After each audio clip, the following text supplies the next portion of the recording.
So, Michael, can I begin by asking you, could you explain what it is, as President of the Scottish Newspaper Society, why are you going to be lobbying the Scottish Government? What is it that they are aiming to do that you're fighting against? Well, the industry's come together in a single organisation, which is an incredibly important step forward for the Scottish Press. We were previously two organisations, a daily organisation, a weekly organisation, and as the industry has developed and as we've seen consolidation and as we've seen convergence of platforms within the media, it has been increasingly clear to me that the press needs to speak with a single voice. The purpose of having a single voice is to lobby on these sort of campaigns. Public notices we feel very, very strongly about. We feel this is a democratic and accountability issue. We feel that the proposal under the order that the government has placed to remove public notices from press effectively, which is what would happen, means that a far fewer number of people in Scotland will be able to access and know about important developments that affect their lives that are being considered by local authorities and by the government itself. It's interesting that we're seeing the whole industry come together on this issue. Why has this happened? Why is there such a feeling behind the whole industry that they must fight this motion? We feel very strongly that this is a step in the wrong direction. We regard ourselves as a fundamental part of a democratic society. We are the fourth pillar of democratic society. It's our job to speak up for the people of Scotland and to represent the views and the aspirations of the people of Scotland, and we see this as a clear assault. The simple facts of the matter are that the digital alternative will exclude large proportions of the Scottish society from discovering this information. Broadband penetration in Scotland is very poor. It lags considerably behind the UK as a whole. Parts of Scotland, the penetration is extremely low. Glasgow is less than 40%. Inverclyde is less than 30%. It's skewed, so those people with broadband access tend to be the better off in society. Older people, older couples, pensioners, single parents, and the lower demographic groups are all parts of society that do not have broadband access, and they will be denied this information, which we believe there's a fundamental right to access. But from the Scottish Government's perspective, isn't it in line with the policy that everyone will have the availability of the internet in the next decade or so?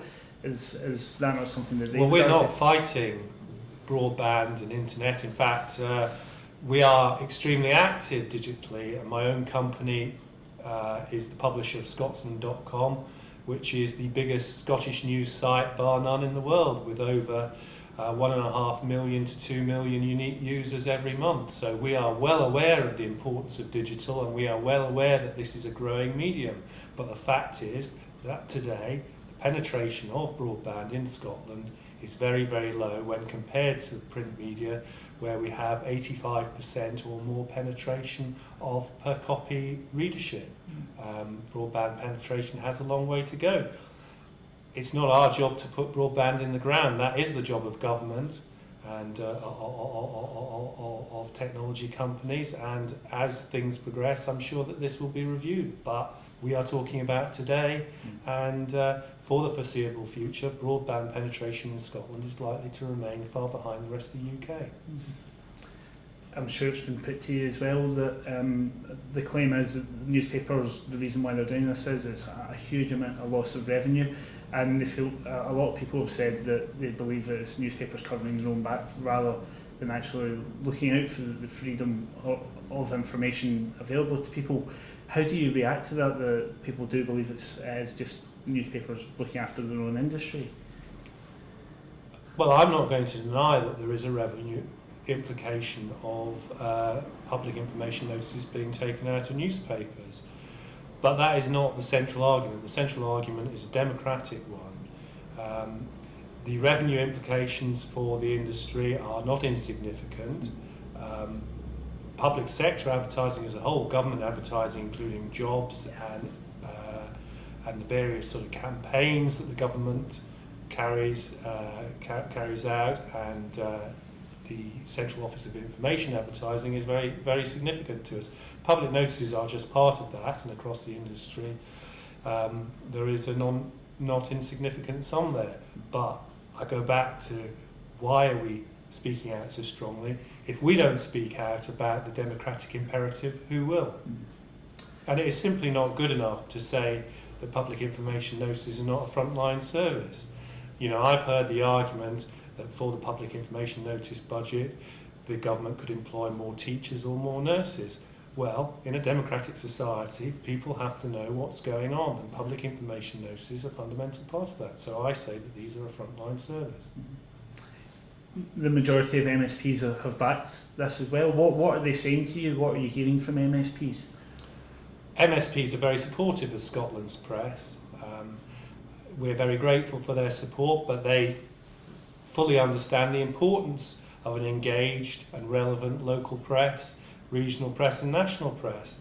And I think MSPs are awake to the importance of press within the structures of a democratic society. And I'm sorry to go on about this, but the press is fundamental to how a society works, and it's fundamentally important that we have a strong Scottish press within the devolved Scotland. So MSPs, I think, fully understand the challenges that we face, and I think that applies equally between opposition MPs and also the MSPs and also the MSPs within representing the administration. And privately, they will say to you that they are very uncomfortable with some of the things being proposed.